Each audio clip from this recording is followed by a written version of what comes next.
ঢাকা সিলেট মহাসড়ক ব্রাহ্মণবাড়িয়া জেলার রামপুর ছোট্ট বাস স্ট্যান্ড, এখান থেকে ব্রাহ্মণবাড়িয়া শহরের সিএনজি পাওয়া যায় হাওরের মধ্য দিয়ে, নতুন সড়কের মধ্য দিয়ে।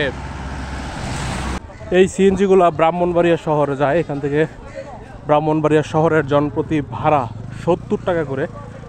সময় লাগে 40-45 মিনিট। রাস্তার কিছু অংশ খারাপ, আবার কিছু অংশ অনেকটা অংশ ভালো।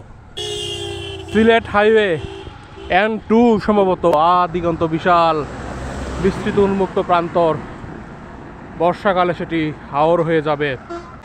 তিতাস নদী বিধৌত অঞ্চল, তিতাসের উপর সেতু, এটি পুরান সেতু। এই নদীটাই ব্রাহ্মণবাড়িয়া শহর, পুরা ব্রাহ্মণবাড়িয়া জেলাটা পেঁচিয়ে রেখেছে। কুমিল্লাতেও তিতাস উপজেলা রয়েছে।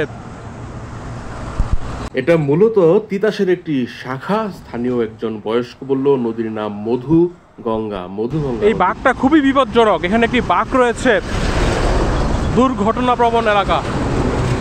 তবে এই পয়েন্টে রাস্তাটি সোজা করার কাজ চলমান বলেই শুনেছি, কারণ এখানে মহাসড়কের যে বাঁকটি সেটি সত্যি খুবই বিপজ্জনক। এজন্য সেই বাঁক থেকে বাঁচার জন্য সোজা করা হচ্ছে মহাসড়কের এই অংশটা। ব্রাহ্মণবাড়িয়া জেলার রামপুর ব্রিজ। এখানে দাঁড়িয়ে আছি, লোকাল বাসে উঠে চলে যাব ব্রাহ্মণবাড়িয়া বিশ্ব রোড।